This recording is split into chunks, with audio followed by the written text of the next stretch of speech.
Gorilla, ostrich और बड़ी छिपकली। एक बहुत बड़ा घना जंगल था। उस जंगल में एक मादा ऑस्ट्रिच रहती थी। उसी जंगल के तालाब के पास में एक बड़ी छिपकली रहती थी। एक बार मादा ऑस्ट्रिच ने कुछ अंडे दिए थे। मादा ऑस्ट्रिच अपने अंडों का बहुत ही अच्छे से देखभाल करती थी। एक बार मादा ऑस्ट्रिच खाने की तलाश में अंडों को अकेला छोड़कर बाहर निकलती है।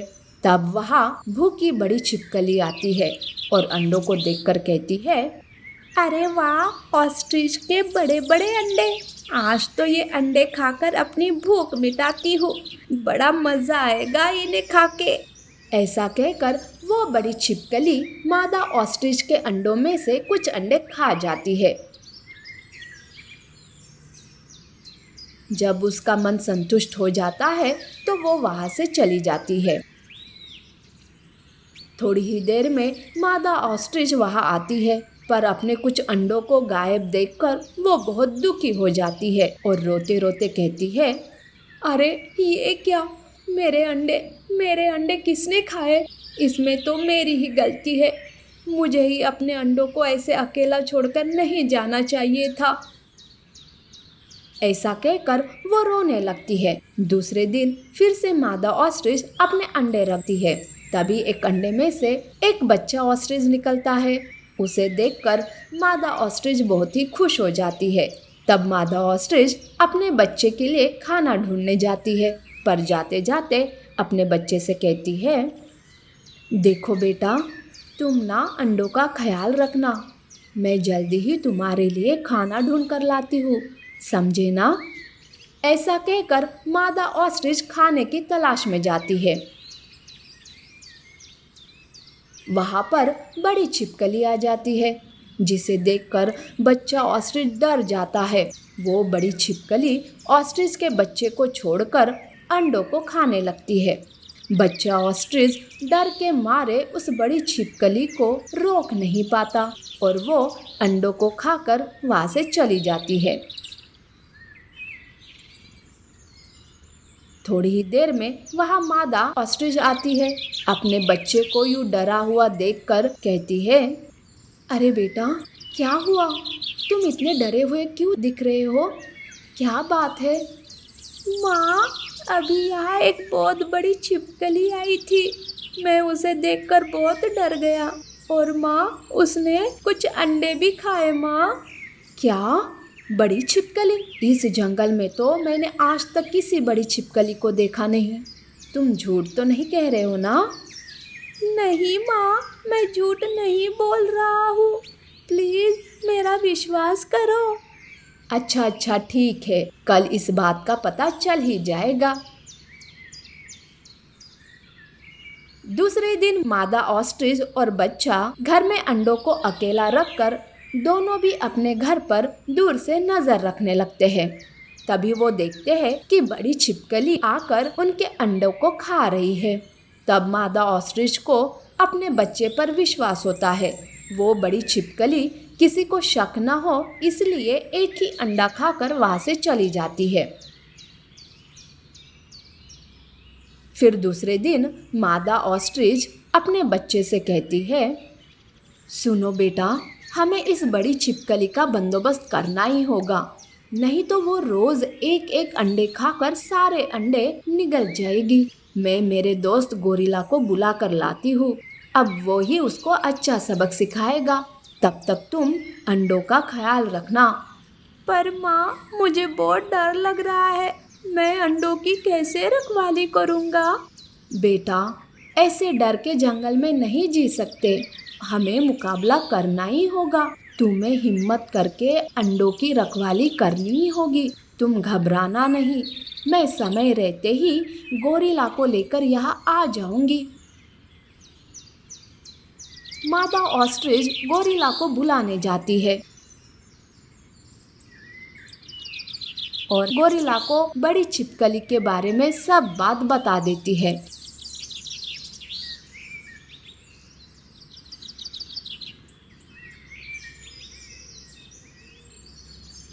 उधर ऑस्ट्रिच का बच्चा अंडों की अच्छे से रखवाली करते रहता है कि तभी वहाँ बड़ी छिपकली अंडे खाने आती है। पर सामने ऑस्ट्रिच के बच्चे को देखकर बड़ी छिपकली कहती है, अरे ओ बच्चे, मेरे रास्ते से साइड हो जाओ, मैं तुम्हें कुछ नहीं करूँगी, बस मुझे अंडे खाने दे। और हाँ, अगर तू साइड नहीं हुए तो मैं तुम्हें भी खा जाऊंगी। नहीं नहीं, कुछ भी हो जाए मेरा, लेकिन आज मैं तुम्हें अपने भाइयों को नहीं खाने दूंगा, चाहे फिर मेरा कुछ भी हो जाए। ऑस्ट्रिच बच्चा बड़ी ही हिम्मत से बड़ी छिपकली से बात करता है, जिस वजह से बड़ी छिपकली को बहुत ही गुस्सा आता है। वो ऑस्ट्रिच के बच्चे पर हमला करने जाती है।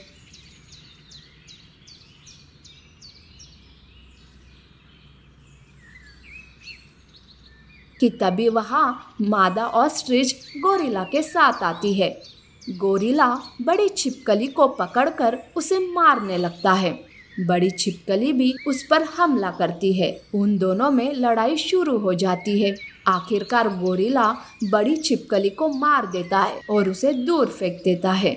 तब गोरिल्ला बच्चा ऑस्ट्रिच से कहता है,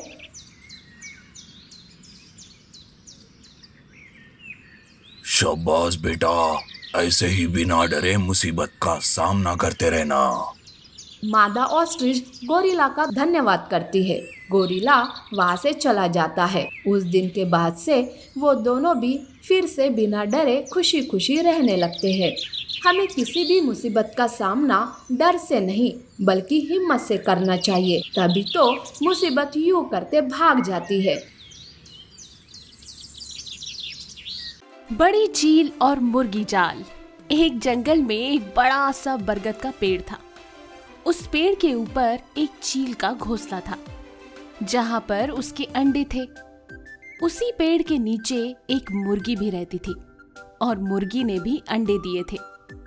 एक बार गलती से चील का अंडा नीचे गिरता है और वो मुर्गी के अंडों के साथ मिल जाता है। मुर्गी अपने अंडों के साथ चील के अंडे को भी अपने साथ ही पालने लगती है। कुछ दिनों बाद ही मुर्गी के अंडों में से चूजे निकल आते हैं। वैसे ही चील के भी अंडों में से चील का बच्चा बाहर आता है। तब मुर्गी उस चूजे को देखकर सोचती है, अरे ये बच्चा कुछ अलग सा दिख रहा है, क्या ये मेरा ही बच्चा है? मैं भी ना कैसी बातें कर रही हूँ, मेरे सिवाय ये बच्चा किसका हो सकता है? मैं भी ना अपने ही बच्चे पर शक कर रही हूँ। मुर्गी सभी बच्चों को एक जैसा देखती है। उसे जरा भी शक नहीं होता। वो चील का बच्चा भी बाकी चूजों के जैसे ही पलने लगता है। उन्हीं के साथ खाता, उन्हीं के साथ पीता और उन्हीं के साथ खेला करता। वो बिल्कुल इन्हीं चूजों जैसा बर्ताव करने लगा था। वो उनके जैसे ही कुकड़ू कू करता, जमीन खोदकर दाने चुगता। एक दिन चील का बच्चा खुद से सोचता, अरे ये क्या, मैं तो ऊंची उड़ान भरना चाहता हूँ पर मुझसे ये हो ही नहीं रहा, और ये बाकी के बच्चे भी थोड़ी ही ऊंचाई पर उड़ते हैं, शायद हम ज्यादा ऊंचा उड़ नहीं सकते। दिन ऐसे ही बीत रहे थे। एक दिन उस चील के बच्चे ने एक पक्षी को ऊंचे आसमान में पहली बार उड़ते देखा। वो देखकर उसे चकित हो गया और वो मुर्गी के चूजों से कहने लगा, वो कौन है भाई जो इतनी ऊंचाई पर उड़ रहा है? मैंने तो कभी ऐसा नहीं देखा। अरे वो तो पक्षियों का राजा चील है। वही है ऐसा पक्षी जो ऊंचे आसमान पर उड़ सकता है। कोई भी पक्षी उसके बराबर नहीं उड़ सकता। क्या मैं उसके जैसे उड़ सकता हूँ? कैसी बात कर रहे हो? तुम ये मत भूलो कि तुम एक चूजे हो। कितनी भी कोशिश कर लो, तुम चील के जैसे नहीं उड़ सकते। अभी जितना उड़ सकते हो बस उसी में खुश रहो। वो चूजे चील के बच्चे को ये सारी बात बताते हैं। इस तरह से दिन निकलते जा रहे थे। चूजे और चील के बच्चे अब बड़े हो रहे थे। अब चील पूरी तरह से विकसित हो चुका था और अपने मूल स्वभाव के कारण दाने चुगना उसे पसंद ही नहीं आ रहा था। दाने खा खाकर उसका मन अब ऊब गया था। एक बार उसी पेड़ पर रहने वाली चील एक खरगोश को पकड़ कर लाती है और उसे खाते समय खरगोश का एक मांस का टुकड़ा नीचे गिर जाता है। तब चील सोचता है, अरे ये क्या है? क्या मैं इसे खा सकता हूँ? हाँ, क्यों नहीं, मुंह में तो पानी सा आ रहा है। चलो उसका स्वाद तो ले ही लेता हूँ। ऐसा सोचकर वो खरगोश के मांस का टुकड़ा खा लेता है। उसे मांस बहुत पसंद आता है। वाह, बहुत सालों बाद ये मांस खाकर मन में तृप्ति हो गई। उस दिन के बाद से चील दाना चुगना बंद कर देता है और मांस की तलाश करता है। पर घर में ही मुर्गी के बच्चे रहते थे। तब वो चील हर रोज एक मुर्गी के बच्चों को और पेड़ पर रहने वाले चील के बच्चे का मांस खाने लगता। मांस खाकर वो चील बहुत बड़ा और मोटा बनने लगता। इधर मुर्गी अपने बच्चों को यूं एक एक कर गायब होता देख डर रही थी। अरे मेरे बच्चे कैसे गायब हो रहे हैं? ये सब कौन कर रहा है? इसका पता लगाना होगा। मुर्गी उस दिन अपने बच्चों पर नजर रखने लगी, मगर चील का बच्चा उनमें नहीं रहता और उसी पेड़ के नीचे उसे कुछ हड्डियां भी दिखाई देने लगी और बड़े चील को भी वो देख ही रही थी। तब वो सोचती है, अरे ये क्या?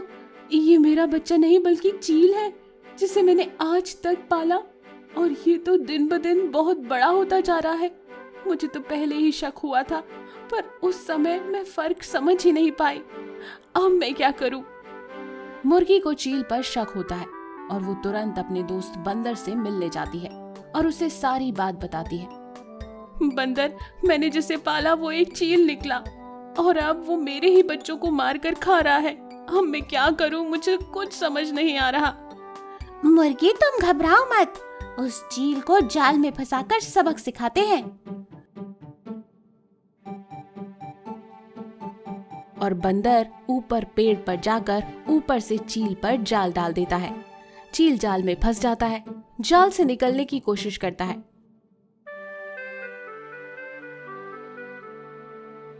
तब मुर्गी कहती है, मैंने तुम्हें अपने बच्चे के समान पाला, पर तुमने मेरे ही बच्चों का शिकार करना शुरू कर दिया।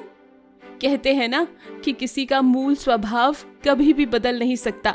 अरे अरे माँ, तुमने मुझे पाला, लेकिन मैंने तुम्हारे बच्चों को ही खा डाला। मुझे माफ कर दो और इस जाल से मुझे मुक्त कर दो। प्लीज माँ, मैं बहुत कमजोर महसूस कर रहा हूँ। लेकिन मुर्गी उस चील की एक भी बात नहीं सुनती और बंदर भी वहां से चला जाता है। चील थोड़ी देर सोचकर खुद ही उड़ान भरने का प्रयास करती है, लेकिन वो ज्यादा दूर उड़ नहीं पाता और यही प्रयास कर करके कुछ दूर तक वो तड़प तड़प कर मर जाता है। गोल्डन मगरमच्छ ट्रैप। किसी एक घने जंगल के ठीक बीचों बीच एक तालाब था। उस तालाब में एक गोल्डन मगरमच्छ रहता था। तालाब से कुछ ही दूर पर एक झाड़ी में बंदर और एक हिरन रहता था, जो बहुत ही पक्के दोस्त थे। उस जंगल में उस हिरन के अलावा और कोई हिरन नहीं था, जिस वजह से हिरन अपने आप बहुत अकेला महसूस करता था। एक दिन हिरन हमेशा की तरह अपने दोस्त बंदर से बातें कर रहा था। पता नहीं इतने बड़े जंगल में मैं अकेला हिरन क्यों हूँ। हाँ दोस्त, मैं भी यही सोचता हूँ, लेकिन जब तक हम दोनों साथ हैं तब तक हमें कोई चिंता नहीं। हम दोनों एक दूसरे का ख्याल रखेंगे और खुशी खुशी अपनी जिंदगी बिताएंगे। हाँ वो तो सही है, एक तुम्हारे भरोसे ही तो मैं जी रहा हूँ। हमारे पास रहने की जगह है, खाने को घास है, पीने के लिए तालाब का शुद्ध पानी है, हमें और क्या चाहिए। अगर जंगल में और भी हिरन होते तो मैं घर बसाकर परिवार बना सकता था। मेरा भी छोटा परिवार होता और मैं अपने बच्चों को अपनी जवानी के किस्से सुनाता। हिरन की ये बात सुनकर बंदर और हिरन दोनों हंसते हैं, लेकिन तालाब में वो विशाल गोल्डन मगरमच्छ इन दोनों की बातें सुन रहा था। वो समझ गया कि हिरन दूसरे हिरनों के झुंड की तलाश में है और परिवार बनाने के लिए बेताब है। गोल्डन मगरमच्छ हिरन की इस कमजोरी का फायदा उठाने की सोचता है, लेकिन वो जानता था कि हिरन बहुत ही ज्यादा फुर्तीले होते हैं और पानी के बाहर तो उसका शिकार हो ही नहीं सकता। गोल्डन मगरमच्छ सोचता है, इस हिरन का शिकार करने के लिए मुझे इसे किसी तरह पानी में लाना होगा, तभी मैं इसका शिकार कर सकता हूँ। ये सोचकर गोल्डन मगरमच्छ एक योजना बनाता है और जब वो तालाब किनारे पानी पीने आता है तो पानी में छुपकर बैठा गोल्डन मगरमच्छ अपने आप से बातें करने लगता है। अरे बच्चों, तुम कितना शोर कर रहे हो? चुप हो जाओ। तुम हिरन को चुप रहना नहीं होता क्या? मैं तो तंग आ गया हूँ पानी में रहने वाले तुम हिरनों के झुंड से। पानी से आने वाली आवाज सुनकर हिरन चौंक जाता है और वो आवाज लगाता है, कौन है वहाँ पानी में? जरा बाहर तो आओ। अरे क्या बताओ हिरन, यहाँ पानी के नीचे मेरे पास ही एक हिरनों का झुंड रहता है जो दिन भर शोर करता रहता है और उनके बच्चे मुझे बहुत तंग करते हैं। क्या कहा? पानी के अंदर भी हिरन रहते हैं? हाँ, तुम्हारे अलावा सभी हिरन पानी के अंदर ही रहते हैं, इसलिए तो तुम बाहर अकेले रहते हो। ये सब बातें ऊपर पेड़ से बंदर देखता रहता है। उसने तुरंत हिरन को आवाज लगाई और हिरन को अपने पास बुलाया और वो कहने लगा, अरे हिरन भाई, जरा संभल कर, ये गोल्डन मगरमच्छ बड़ा ही धूर्त है। मुझे तो लगता है कि ये तुम्हें पानी के अंदर वाले हिरन के झुंड के बारे में बताकर उल्लू बना रहा है। अरे नहीं नहीं बंदर भाई, मैंने खुद उस गोल्डन मगरमच्छ को उन हिरनों से बात करते हुए सुना। अरे लेकिन तुमने तो सिर्फ आवाजें सुनी, उन्हें आंखों से कहाँ देखा? तुम अकेले हो, इस बात का फायदा लेकर वो गोल्डन मगरमच्छ तुम्हें पानी में बुलाकर तुम्हारा शिकार करना चाहता है। तो फिर तुम ही बताओ, इस बात को कैसे साबित करे कि वो मगरमच्छ सच बोल रहा है या झूठ? मेरा एक भेड़िया दोस्त है, वो भी इस मगरमच्छ के जैसे ही चालाक है। चलो हम उससे बात करते हैं। ऐसा कहकर दोनों दोस्त भेड़िए के पास जाते हैं। बंदर की बातें सुनकर भेड़िया एक प्लान बनाता है। वो कहता है, हम एक काम करेंगे, तालाब के पास वाले दलदल में हिरन को फंसा हुआ दिखाएंगे और मगरमच्छ को पकड़ने के लिए एक जाल को छुपा कर रखेंगे। अगर मगरमच्छ ने हिरन को खाने की कोशिश की तो समझ जाएंगे कि वो झूठ बोल रहा है और उसे उस जाल में फंसा देंगे। ये तय करके एक दिन बंदर और भेड़िया मिलकर हिरन को उस दलदल में फंसा देते हैं। हिरन जोर जोर से चिल्लाने लगता है, अरे बचाओ, कोई बचाओ, मैं यहाँ इस दलदल में फंस गया हूँ, कोई तो बचाओ। हिरन की ये तड़पने की आवाज सुनकर वो गोल्डन मगरमच्छ पानी से बाहर आता है और उस हिरन को दलदल में फंसा हुआ देख उसे कहने लगता है, अरे वाह, मेरा तो नसीब निकल पड़ा।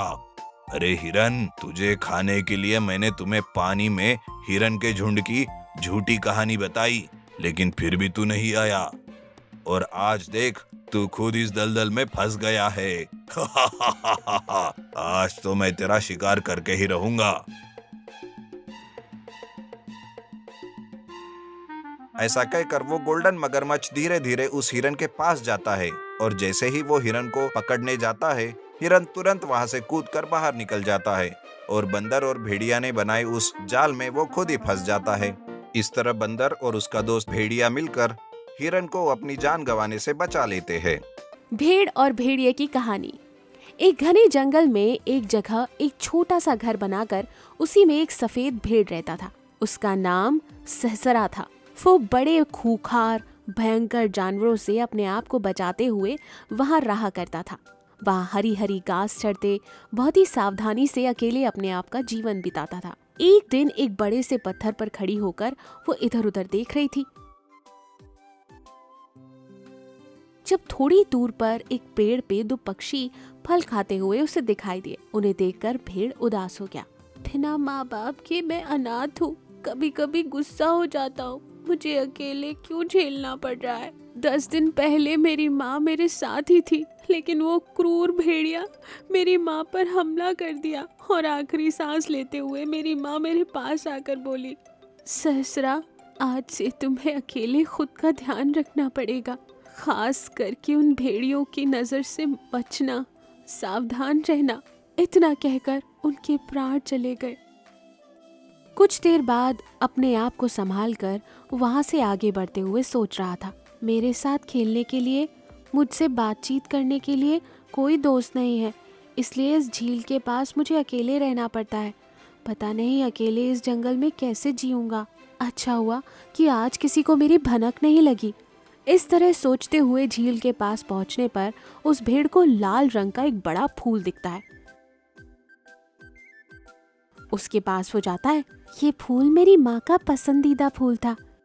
फिर उस फूल को तोड़कर वो घर ले आता है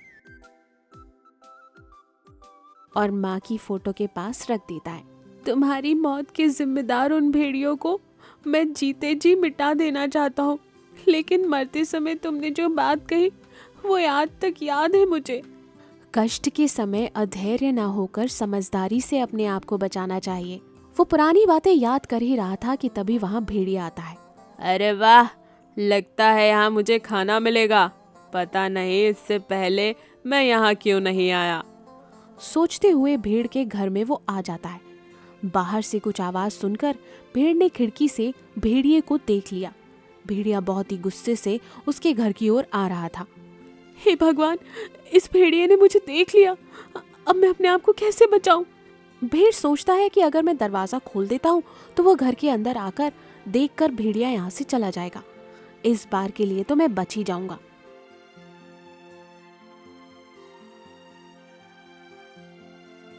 इस तरह सोचकर भेड़ दरवाजा खोलकर उस दरवाजे के पीछे छुप जाता है। इतने में भेड़िए अंदर आकर देखता है तो जानवर कोई भी नहीं दिखाई देता, लेकिन वहां पर भेड़ का फोटो देखकर वो समझ जाता है।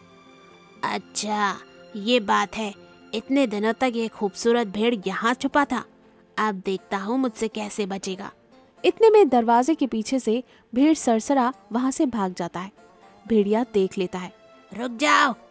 ये सुनकर भेड़ रुक जाता है। अब तुम मुझसे बचकर कहाँ जाओगे?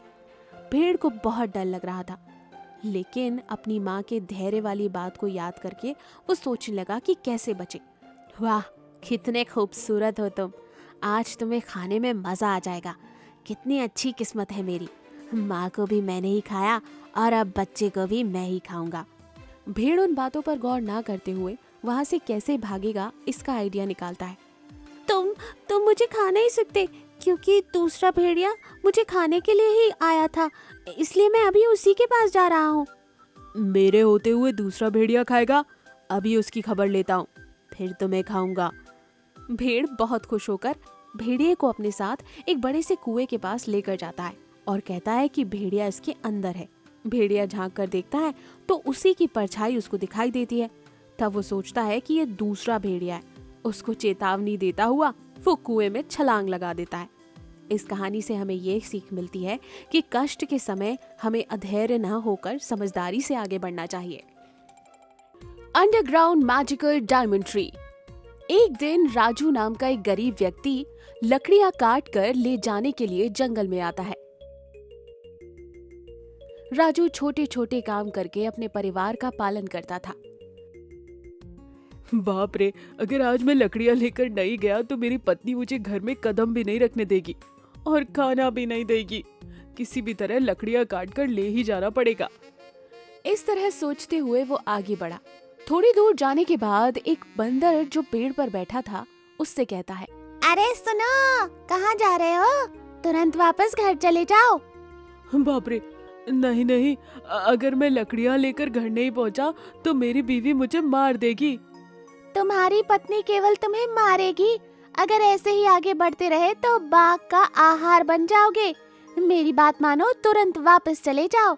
मेरी पत्नी के लिए उस बाघ का भी सामना करूंगा। अच्छा ठीक है, जैसा तुम चाहो। इतना कहकर राजू आगे बढ़ता है।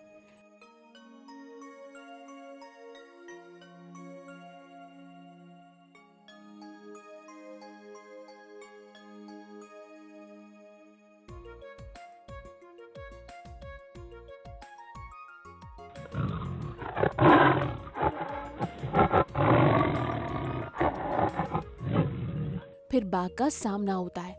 वाह, आज तो मेरी मौज है। बहुत भूख भी लगी थी। तुम्हें जल्दी से खाकर सो जाता हूँ। प्लीज प्लीज मुझे मत खाना। मैं आपके हाथ जोड़ता हूँ। मेरी पत्नी और बच्चे बहुत भूखे हैं।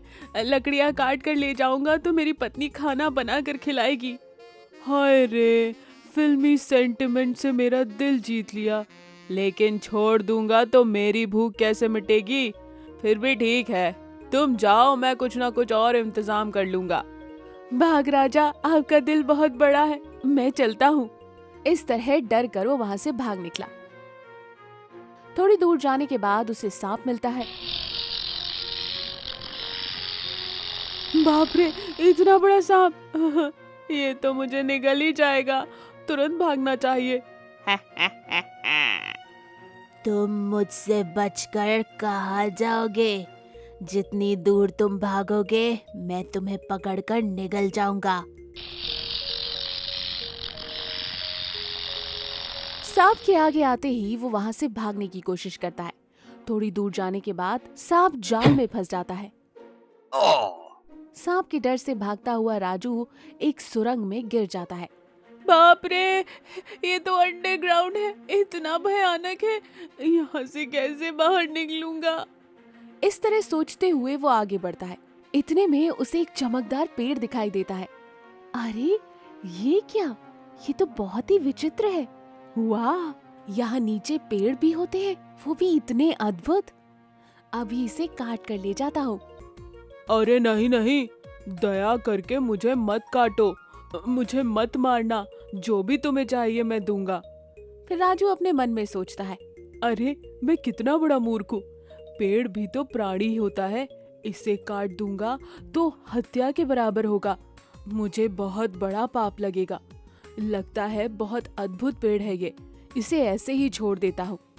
क्या सोच रहे हो? अगर तुम मुझे छोड़ दोगे तो मैं तुम्हें यहाँ से निकलने का रास्ता बताऊंगा। राजू पेड़ से माफी मांगता है। मुझे माफ कर दो, पेड़ में भी प्राण होता है, आज से मैं कोई पेड़ नहीं काटूंगा। थैंक यू दोस्त, तुम चिंता मत करो, तुम्हारे सारे कष्ट दूर हो जाएंगे। मैं तुम्हें एक वरदान देता हूँ, ये डायमंड की शाखा लो, इससे तुम जो भी मांगोगे सब कुछ मिलेगा। इसे हाथ पे लेते ही तुम इस अंडरग्राउंड से बाहर निकल जाना। फिर राजू डायमंड की शाखा को हाथ में लेते ही अंडरग्राउंड से बाहर निकल जाता है।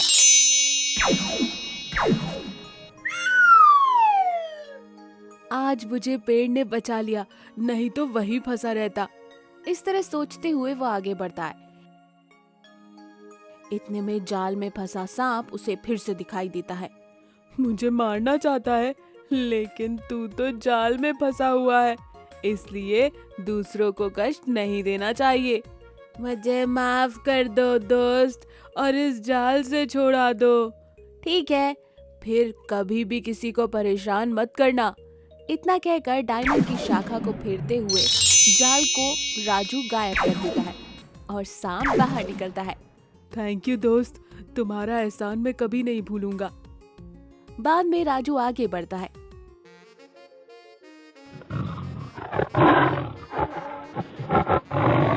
इतने में उसे वही भूखा शेर मिलता है।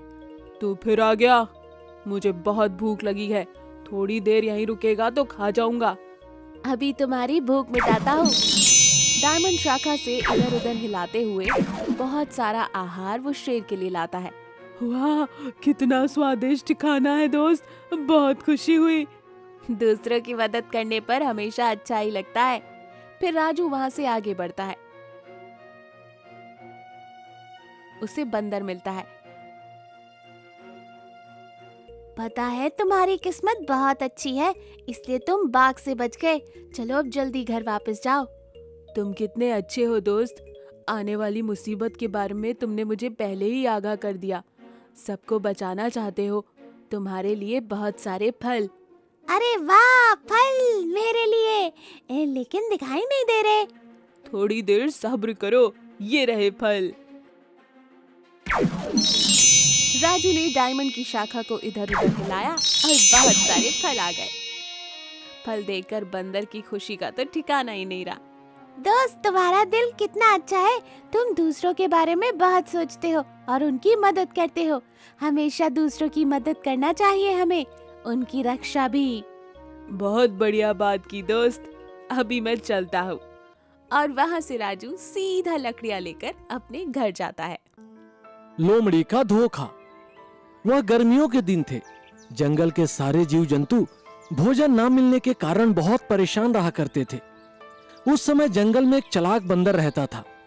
वह ऐसी परिस्थितियां आने से पहले ही सोच समझकर अपना भोजन को छुपा कर रखता था। उसी समय में एक लोमड़ी भूख से तिलमिला रहा था।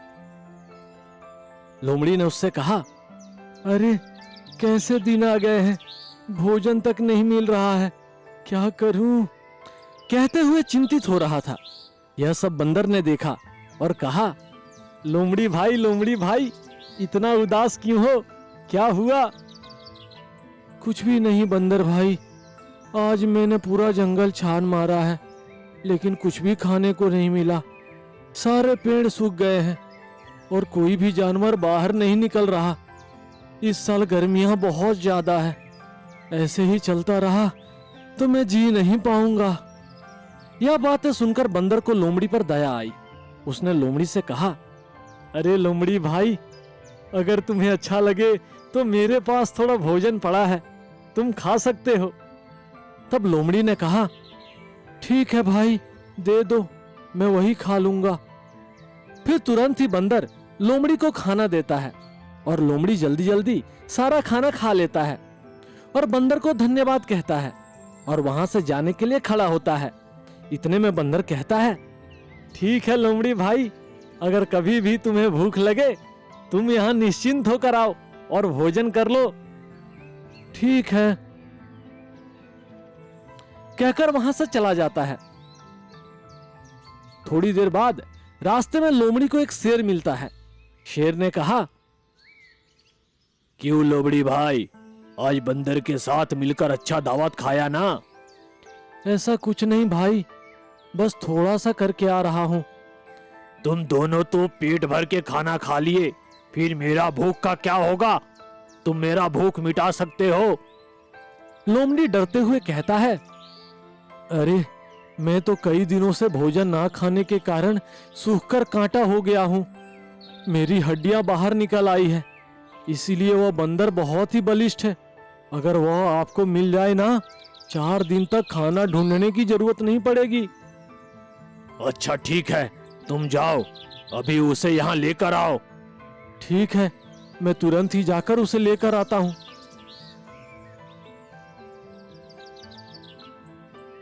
लोमड़ी बंदर के पास जाता है और कहता है,